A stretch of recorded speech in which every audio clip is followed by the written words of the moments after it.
Good morning, everybody. My name is Leonard Archuleta.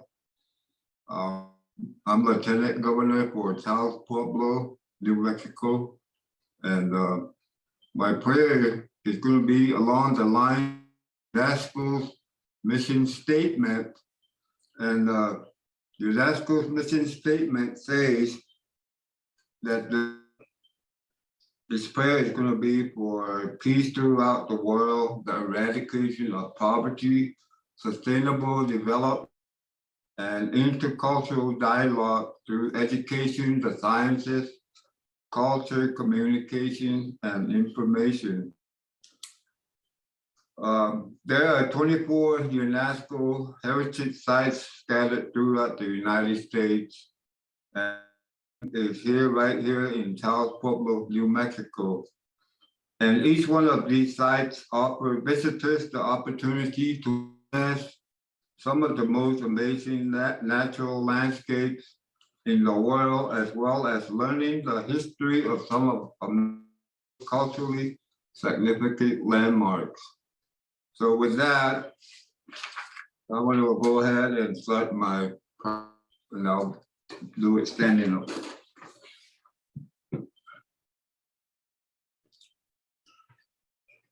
Cho mình bỏ qua thân một cái ấy nè, một cái lúc nào đấy nè, khá là cùi là cơ mà, gần thêm đó mà cái bỏ của cùi lên thật chính là để cho thay mù, ấy nó mà thêm thật thì nó ở mẹ đấy hả, thì là sao vậy thì là cùi sớm mai họ bảo thì là cùi nó trời cái mù mấy toàn mấy đó mà nó sớm mà mà gần thêm đó mà bỏ hoa trời thứ đây nó mà thứ cái này tôi thấy nó bỏ hoa trời bỏ cây khơi lấy mà bây thứ tay nó ya lắm khăn nó u chu khu chu tờ mà lấy hồi ăn thứ mà lúc mà u vậy cái nhà tiền cho cụ quỳ lên trời tìm thấy vậy là bé cứ cờ họ bỏ chí mà luôn nè bỏ quỳ lên đầu bỏ hoa trời đúng là tay nó mệt quá sẽ luôn mà nó là kỹ là nó bị to nó mà thay nó thì mà nó về nó còn nó tiêu lẽ đấy không bảo vậy trời nó thấy nó kim thay đó mày nó đó nó mày nó tôi thấy nó cả danh cái danh hoa chiếu to ở mẹ đấy không nó cái củ khoe ở khăn rồi cái đó thôi rồi đấy mình biểu nó là đã bụi của hoa to nó quý mẹ khi nó quay quán là còn vì là cái cơ nó là bảo chặt chân nó khi mà không ổn mấy con khi mà ổn mấy con khi mà có ổn mấy con thì bố mẹ là hoa to bỏ hoa to thì thấy sức cái này là thứ quyền là đi nó mù bố là đã bụi là bụi hồ bỏ này họ bố này nó phải luôn là bụi hồ mà mù vì anh ấy ở mẹ lấy hồ còn nó mà họ bỏ khuyên khi mà ấy nó thế là ấy thì bạn ấy nó họ bỏ đúng là bỏ lên này là bạn có khả năng cái gì với thấy nó ở thọ mà họ bỏ nó và thì anh em mà khi ấy mẹ là học trò mới nó bỏ khuyên tới nó thì anh ấy vì họ nó lần thứ mấy lúc mà mẹ là học chí mà khi kim tay bỏ hoa rồi tay cái này vô hoa cả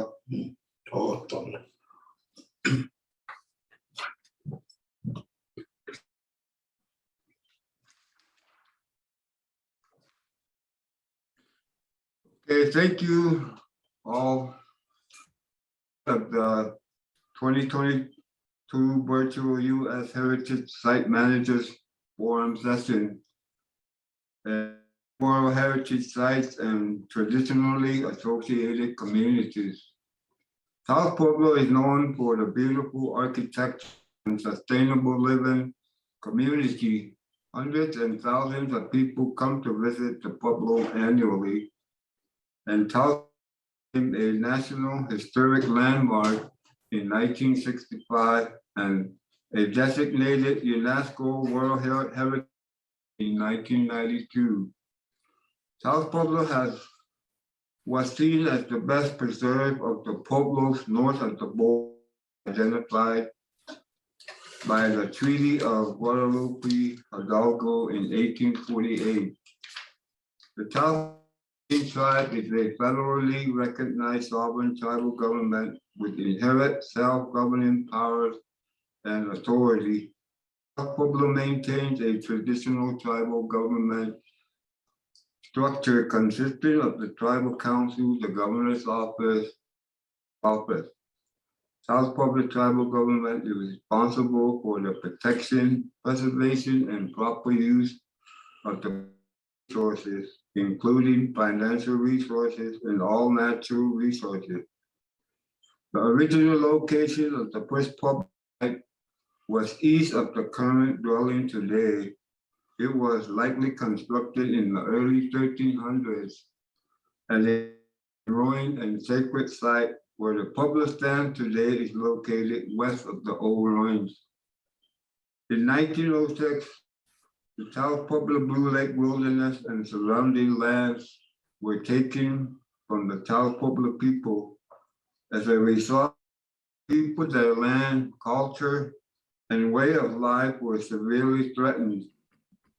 Blue Lake being identified as an integral part of the Taos Pueblo culture and traditions was claimed by the United States federal government to become a forest reserve.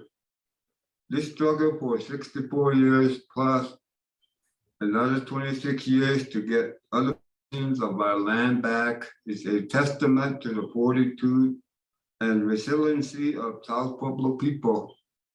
We hold and land dear to our hearts and souls, maintaining the strength, culture, language, and spirits of our ancestors.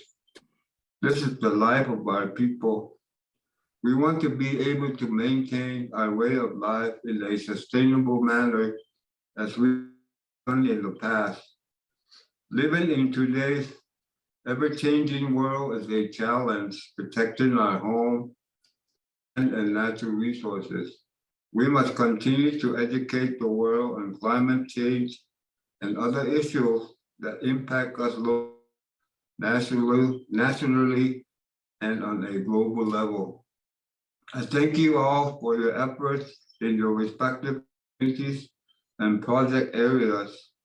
We hope to continue collaboration efforts and sharing of resources and information for all designated World Heritage Sites to benefit and succeed in a sustainable manner. Thank you all. My name is Stephen Morris, and I want to thank the Lieutenant Governor for opening the session. That was excellent. As I said, Stephen Morris, I'm the Chief of the Office of International Affairs for the U.S. National Park Service based in Washington. I also want to thank Christine Jacobs, whose idea it was to convene this forum. The first time in many years that we've attempted to gather the managers of all the U.S. World Heritage Sites, and so it's very exciting. I think I'm going to speak briefly now just to give you all an idea of the role of our office, the Office of International Affairs, in the U.S. World Heritage Program. I would say that we are the office that's charged with the day-to-day implementation of the World Heritage Convention under the direction of the Assistant Secretary of the Interior for Fish, Wildlife, and Parks. We oversee and guide the development of nominations of U.S. sites and maintain and update the U.S. tentative list of potential future nominations. We are also part of the official U.S. government delegation to the annual sessions of the World Heritage Committee, which approves the inscription of sites onto the World Heritage List. We respond to the inquiries from the World Heritage Center regarding possible threats to our 24 U.S. World Heritage Sites and coordinate information and ongoing reporting to the committee, which you'll be hearing more about in just a few minutes from my colleague, John Putnam.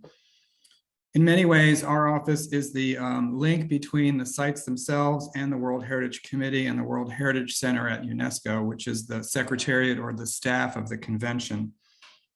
We're very happy to be able to mark the 50th anniversary of the convention, which was developed with significant leadership from the US and from the National Park Service. We like to think of the convention as kind of the worldwide expression of the national park concept, uniting both nature and culture under a single entity or instrument. This is an interesting time to look back at all that has happened over the past 5 decades and how successful the convention has been, with almost all countries in the world now signatories and more than 1,100 designated sites around the world, including, as I mentioned, 24 in the United States. It's also a bit of an awkward time to be marking this anniversary, given that the committee itself was unable to meet for its annual session last summer because Russia is the chair, and they were supposed to host the meeting. So of course, it was postponed indefinitely, and the matter of where and when it will meet next is still unresolved. And that also means that there were no sites added to the World Heritage List this year.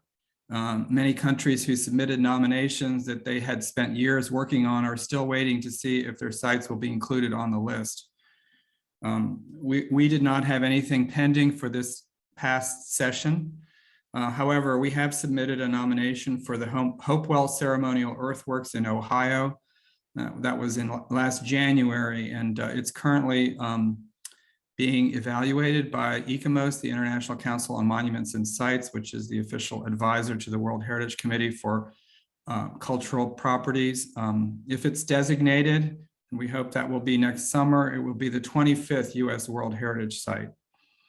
Part of the evaluation for that nomination took place a few weeks ago in Ohio. We had an archaeologist from Canada representing ICOMOS visit on site, and it went quite well. We're very eager for the committee to sort itself out to be able to meet on schedule next summer when the nomination is scheduled to be considered. Of course, I think for managers of existing sites, most of these issues are not a major concern.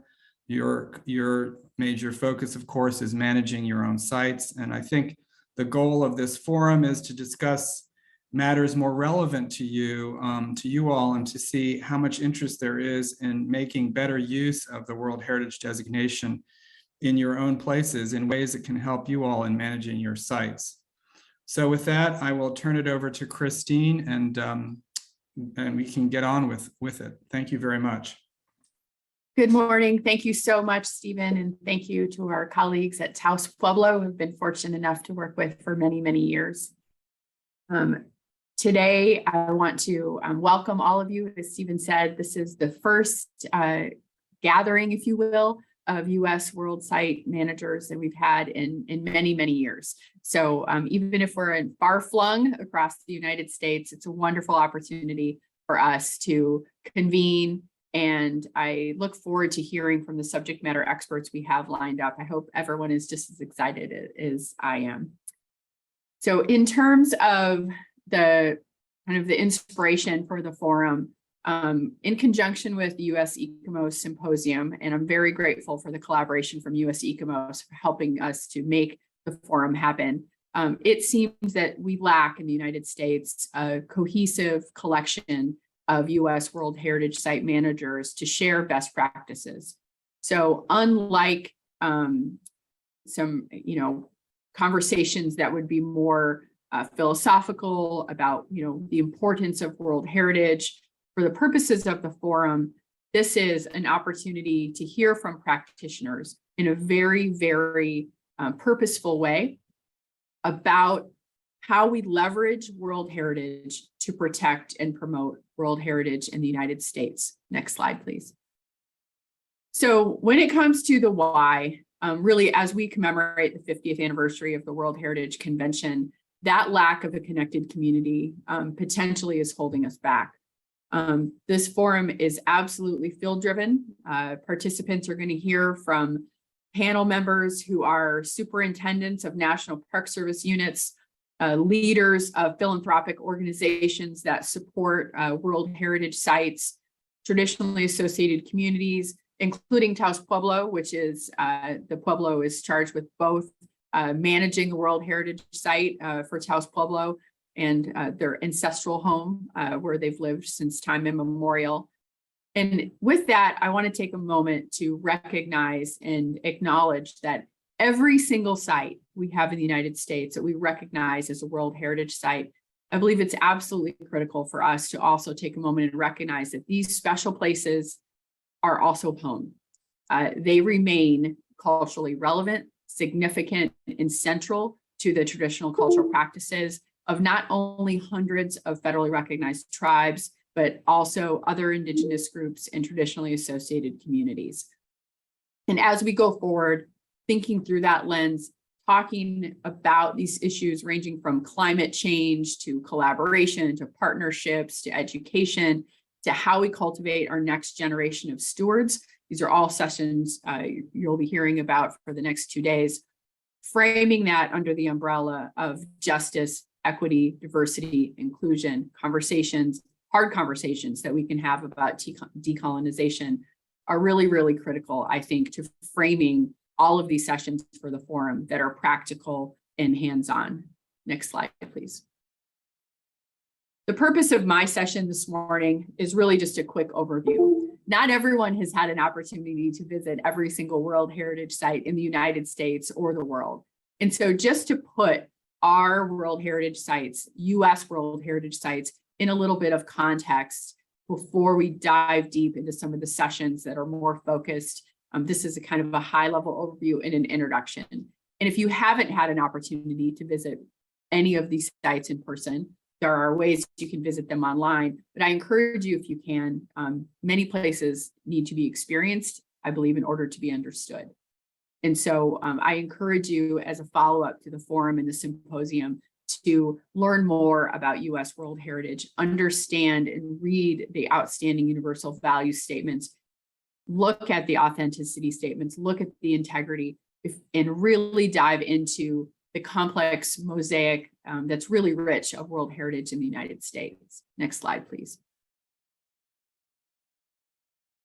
The 24 properties inscribed on the US World Heritage List are listed on this slide by type, if you will. 11 cultural, 12 natural, and then one mixed site in Hawaii.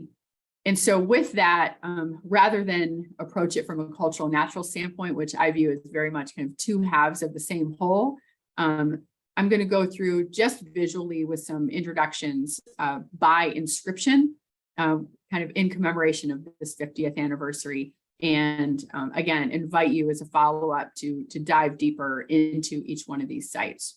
Next slide, please. It's also important to kind of place our US World Heritage Sites from my perspective in the context of our global community. But one of the highlights for the United States is if you take a look at the geographic disbursement and the diversity of the sites we have inscribed onto the World Heritage List, it is absolutely remarkable in terms of different climates, different cultural communities, different resources, different statements of significance and outstanding universal value. And this map is really, really highlights that. We have participants you'll hear during the forum, as I mentioned, from Hawaii, from Alaska, from Puerto Rico, sites that are both also part of the National Park Service, such as Grand Canyon, San Antonio Missions, but also sites like Frank Lloyd Wright in Taos, Pueblo, and Papahanaumokuakea that are not National Park Service units. So it's an interesting mix of sites, many of the same challenges, however, everything from managing visitation, impacts from climate change, how we promote tourism, while also retaining those connections to the traditional communities for whom these places are home. Regardless of where in the United States we see these US World Heritage Sites dispersed, these are common threads that we're all working through as communities, as practitioners, as leaders, and then placing that in an international context is really important as well. We have colleagues around the world managing World Heritage Sites who are facing many of the same challenges we are. So the purpose again of today, next slide please, is to really develop a cohort, a group of practitioners who are talking about some of these challenges. Our very first inscribed site in the United States is Mesa Verde National Park. We're going to hear from during the symposium from Casey Cook, who is the current superintendent and second generation National Park Service employee, along with her father, who is a National Park Service employee. And I think you'll find, as we talk about Mesa Verde and talk about the future and past, present, future of World Heritage Site Management in the United States, Mesa Verde is an absolutely outstanding case study to be able to do that. Next slide, please. It's difficult to talk about World Heritage Sites in the United States without talking about Yellowstone National Park. Many of you have been potentially following the flooding, catastrophic flooding in Yellowstone earlier this year. And I certainly hope that the superintendent and other lead managers for Yellowstone will be able to join us for future sessions. But similar to Mesa Verde National Park, Yellowstone and Mesa Verde were both inscribed in 1978. So the two earliest US World Heritage Sites, and really interesting to look at in terms of, you know, a model for how we manage World Heritage in the United States. Next slide, please. So Point, Wrangell, St. Elias, Glacier Bay, and I apologize that I'm unable to say the last title, is an interesting park, and I'm really happy that we have Philip Hugi on for a speaker, because this is a park that's shared with Canada. And so what that looks like, working with traditionally associated communities, what that looks like across international boundaries is going to be a fascinating topic of discussion for not only today, but I think going forward as we look at models of collaborative or cooperative management across really the United States. Next slide, please. And established or inscribed, I should say, in 1979 as a World Heritage Site, we will have during the forum two speakers from Grand Canyon National Park, Superintendent Ed Keeble and Jan Balsam, who's the Chief of Resources. And they will be talking a lot during the forum and the symposium about not only collaborative management, but working with tribal communities and that sense of place and home that we highlighted earlier. Next slide, please. Everglades National Park, also inscribed in 1979, is an excellent place, I think, for continued discussions, not only about ecosystem management, but climate change in the context of World Heritage. We'll hear a lot about climate change today and tomorrow, but I'm certainly focusing on Everglades and the restoration. Again, these are examples. How can we learn from one another? Next slide, please. And then in stark contrast, in terms of World Heritage Site type, we have Independence Hall, also inscribed in 1979. And just really, again, I think highlighting the diversity amongst the type of World Heritage Sites we have in the United States, and worth a deep dive, really looking at, you know, what does that mean in terms of an iconic site of identity to the United States as a World Heritage Site, and how does that affect how we manage and talk about these special places? Next slide, please. Redwoods National and State Parks, inscribed in 1980. This is, I think, an interesting example going forward for us to look at collaborative management between agencies. So both a National Park Service unit and a state park, and what does that look like in terms of management? Next slide, please.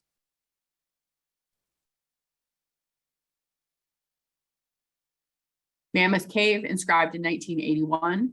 Again, a great example of the diversity of the types of resources.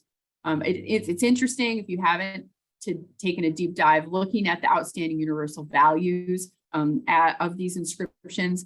It's interesting to note that the sites that are inscribed as more natural resources, the OUVs generally tend to be a little shorter. If you take a look at some of the inscriptions for the OUVs, the outstanding universal values for the cultural sites, they are so incredibly nuanced, but definitely Mammoth Cave is an interesting example and kind of bookend to that piece as well. Next slide, please. Olympic National Park, inscribed in 1981, outstanding, interesting natural site, and if in kind of going forward, looking at, I think, a great place to talk more again about climate change. Next slide, please.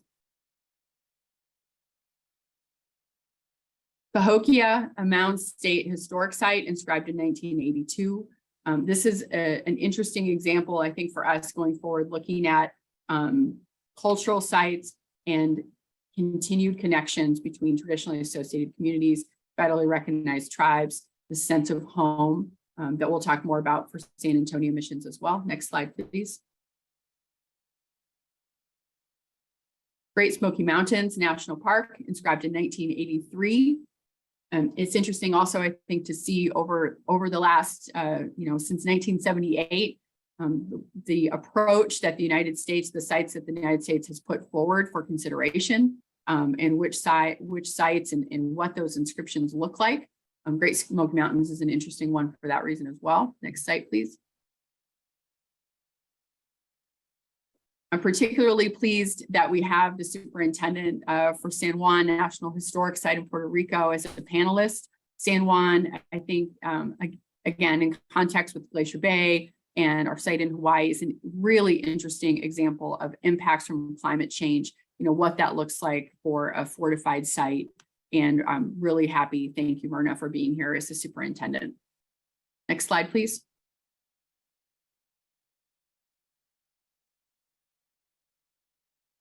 Statue of Liberty, much like Independence Hall, an iconic site for United States sense of identity, and thinking about every single one of these U.S. World Heritage Sites as places that convey that uniquely American identity is really important. Nothing, of course, more iconic than the Statue of Liberty, perhaps, to international visitors in a way, but every single one of our U.S. World Heritage Sites holds that same kind of iconic stature through the inscription process. Next slide, please.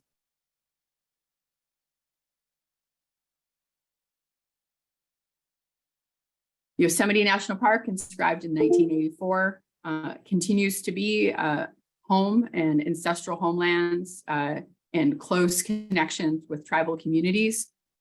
And next slide, please. Similarly, Chaco culture. And again, we're sharing these to give everybody kind of an overview of the diversity of the sites we have inscribed as World Heritage Sites across the National Park Service, types of resources, and their geographic location. Next slide, please.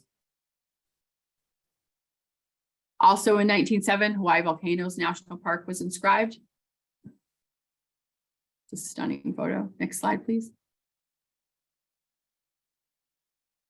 Monticello and the University of Virginia in Charlottesville, a very different site. If you compare and contrast the same year with Hawaii volcanoes and Chaco culture, 1987 must have been a very busy year for the World Heritage Working Group in the United States, but very different sites, very different historical contexts, very different connections, very different meanings for the United States, and sites that are recognized as internationally significant. Next slide, please. Again, I'm particularly honored that we've been able to hear from the Lieutenant Governor, and we'll hear from others at Taos Pueblo today about both the challenges and opportunities presented by World Heritage inscription to site managers, and in the case of Taos Pueblo, to the community members who live in the Pueblo. Living in a site where people are visiting for tourism purposes, I think poses some interesting challenges. And I think their sessions today are going to be particularly valuable. Next slide, please. Carlsbad Caverns, much like Mammoth Caves, some, vastly different resources, vastly different significance than some of the other sites, completely different in terms of a management scenario and context. Next slide, please. Much like the Alaska and Canadian Park Partnership, Waterton Glacier International Peace Park, had the great opportunity to visit there myself, and a wonderful partnership between both Canada and the United States, but lots of really engaging and interesting activities with traditionally associated communities, traditional ecological knowledge happening at Waterton Glacier. Next slide, please. Papa Hanaumu Hu'akea is managed by both NOAA and the Department of Interior, and we're really thrilled to have speakers during the forum speaking about climate change and impacts to the site. And again, completely different site than we've seen in just even the photos alone, can convey some of the management challenges and potentially opportunities that that particular site is facing. Next slide, please. Monumental earthworks of Poverty Point, much like perhaps Cahokia Mounds, I think we have a network of sites that share some similar resource types, some similar connections to traditionally associated communities, and some similar challenges. And I really hope that the forum will provide an opportunity to highlight for all of us where some of us have had great successes and where some of us are facing challenges in managing our sites. Next slide, please. Of course, I could talk about San Antonio Missions for days. San Antonio Missions was inscribed as a World Heritage Site in 2015.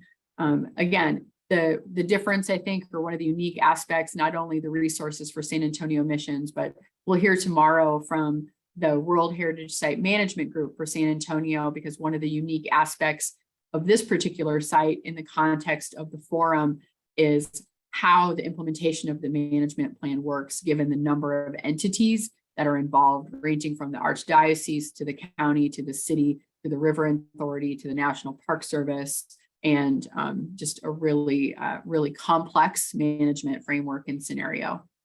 Next slide, please. Then we have the serial nomination, the serial site of 20th century architecture of Frank Lloyd Wright.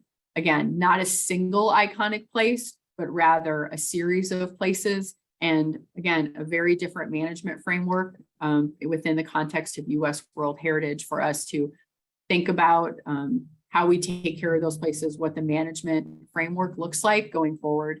And we'll also be hearing from our colleagues at the Frank Lloyd Wright Foundation during this presentation, talking about philanthropy, talking about, next slide, please, how we leverage World Heritage to protect and promote World Heritage.